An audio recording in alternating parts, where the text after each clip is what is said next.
कभी सोचा है, एक ऐसा साम्राज्य जो दुनिया की चौथाई इकोनॉमी पर राज करता था, वो अचानक ताश के पत्तों की तरह कैसे बिखर गया? जी हां, आज हम बात करने वाले हैं मुगल साम्राज्य के इसी शानदार पतन की कहानी पर और इसकी एक एक परत खोलकर देखेंगे। जरा इस नक्शे पर नजर डालिए। ये है औरंगजेब के वक्त का भारत। मतलब मुगल साम्राज्य अपने पीक पर था, अपनी बुलंदियों पर। एक इतना बड़ा इलाका जहां दौलत और ताकत की कोई कमी ही नहीं थी, कोई मुकाबला ही नहीं था। पर सबसे हैरान करने वाली बात तो यह है कि इतना बड़ा, इतना मजबूत साम्राज्य औरंगजेब की मौत के बस 50 साल के अंदर ताश के पत्तों की तरह ढह गया। आखिर इतनी जल्दी सब कुछ बदल कैसे गया? हुआ क्या था? और यही वो सवाल है जो हमें इस पूरी कहानी की जड़ तक ले जाएगा कि भाई आखिर गलती हुई कहां? क्या थी वो वजहें इस शानदार पतन के पीछे? तो चलिए चलते हैं साल 1707 में। ये वो साल था जब औरंगजेब की मौत हुई। मुगल साम्राज्य अपनी सबसे बड़ी सरहदों को छू रहा था। मतलब बाहर से देखने में तो सब कुछ एकदम परफेक्ट, एकदम मजबूत लग रहा था, लेकिन अंदर ही अंदर इसकी नींव में दरारें पड़नी शुरू हो चुकी थीं। तो चलिए सबसे पहले उन वजहों पर नजर डालते हैं जो बिल्कुल साफ साफ दिखाई देती थीं। वो पहली दरारें जिन्होंने इस विशाल इमारत को अंदर से कमजोर करना शुरू कर दिया था। देखिए, सबसे पहली और शायद सबसे बड़ी दिक्कत थी, उत्तराधिकार का कोई पक्का नियम ही नहीं था। मतलब जैसे ही कोई बादशाह मरता, उसके बेटों के बीच शुरू हो जाती थी तख्त के लिए खूनी जंग। भाइयों ने भाइयों का खून बहाया और इन लड़ाइयों ने साम्राज्य को अंदर से बिल्कुल खोखला कर दिया। औरंगजेब के बाद जो भी बादशाह है, वो इतने कमजोर थे कि वो बस दरबार की साजिशों में उलझी एक कठपुतली बनकर रह गए। और जब बादशाही कमजोर हो जाए तो क्या होता है? जो अमीर, जो नोबल्स साम्राज्य की रीढ़ की हड्डी माने जाते थे, वो भी बदल गए। वो जमाना गया जब अकबर और शाहजहां के वक्त के कर्तव्य निभाने वाले अमीर हुआ करते थे। अब उनकी जगह ऐसे लोगों ने ले ली थी जिनकी दुनिया बस दौलत, ऐशोआराम और अय्याशी तक ही थी। वफादारी खत्म हो चुकी थी। और इसका सीधा असर कहाँ पड़ा? सेना पर। जैसे जैसे बादशाह की ताकत कम होती गई, अमीरों ने अपनी फौज को अपनी पर्सनल प्रॉपर्टी समझना शुरू कर दिया। अब सिपाही बादशाह का वफादार नहीं था, वो तो उसका वफादार था जो उसे सैलरी दे रहा था, यानी उसका अमीर। तो नतीजा क्या निकला? नतीजा ये कि जो मुगल सेना कभी अजेय मानी जाती थी, वो अब बस एक हथियारों से लैस भीड़ बनकर रह गई थी। लेकिन एक मिनट, क्या ये पतन सिर्फ कमजोर बादशाहों और भ्रष्ट अमीरों की वजह से हुआ, या फिर इसकी जड़ें कहीं और ज्यादा गहरी थीं? कई इतिहासकार तो एक ही नाम की तरफ इशारा करते हैं, औरंगजेब। सवाल यह है कि क्या उसकी नीतियां ही इस पूरी बर्बादी की असल वजह थीं?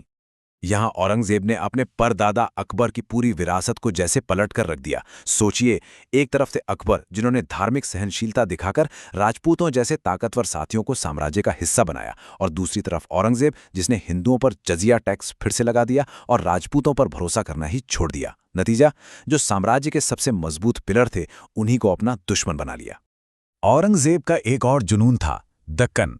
उसने अपनी जिंदगी के करीब 25 साल दक्कन में मराठों और दूसरी सल्तनतों से लड़ते लड़ते गुजार दिए।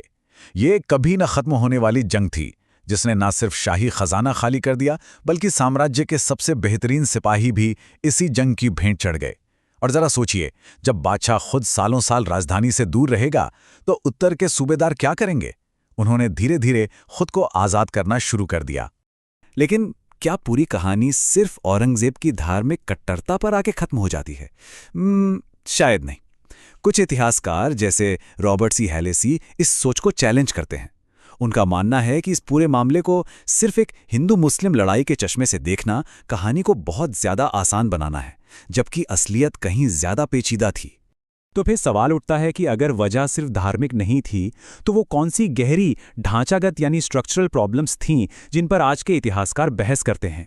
इसको समझने के लिए हमें मुगल एडमिनिस्ट्रेशन की रीढ़ की हड्डी को समझना होगा, और वो थी जागीरदारी सिस्टम। सिस्टम बड़ा सीधा सा था। अमीरों को यानी मनसबदारों को कैश सैलरी नहीं मिलती थी।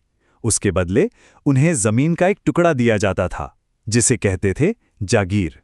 वो उस जमीन से टैक्स वसूलते और उसी पैसे से अपना और अपनी सेना का खर्च चलाते थे। और असली प्रॉब्लम यहीं से शुरू हुई। इतिहासकार इसे कहते हैं जागीरदारी क्राइसिस। हुआ ये कि अमीरों की गिनती तो बढ़ती जा रही थी, लेकिन उन्हें देने के लिए अच्छी उपजाऊ जागीरें कम पड़ने लगीं, और इस हाल को कहा गया बेजागीरी, मतलब एक ऐसी सिचुएशन जब देने के लिए जागीर ही न बची हो। अब इसी से जुड़ा हुआ एक और संकट है जिसकी तरफ इतिहासकार इरफान हबीब इशारा करते हैं, एग्रेरियन क्राइसिस, यानी कृषि संकट। सोचिए, जब अमीरों पर अच्छी जागीर पाने का प्रेशर बढ़ा तो उन्होंने क्या किया? उन्होंने अपनी जमीन से कम वक्त में ज्यादा से ज्यादा लगान निचोड़ना शुरू कर दिया, और इसका नतीजा, किसान तबाह हो गए, उन्होंने बगावत कर दी, और इस तरह साम्राज्य की जो आर्थिक नींव थी वही हिल गई।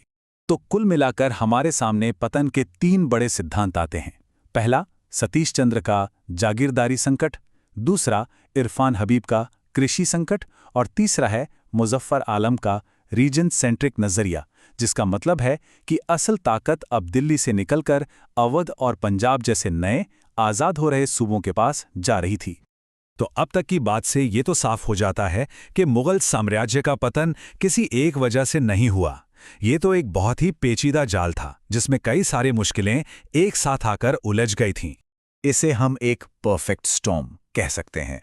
कमजोर बादशाह, भ्रष्ट अमीर, हिम्मत हार चुकी सेना, खाली खजाना और एक टूटता हुआ एडमिनिस्ट्रेटिव सिस्टम। जब ये सब एक साथ मिल गया तो उसने नादिर शाह जैसे बाहरी हमलावरों के लिए दरवाजे खोल दिए, और उन्होंने आकर साम्राज्य की बची खुची इज्जत और ताकत को भी लूट लिया।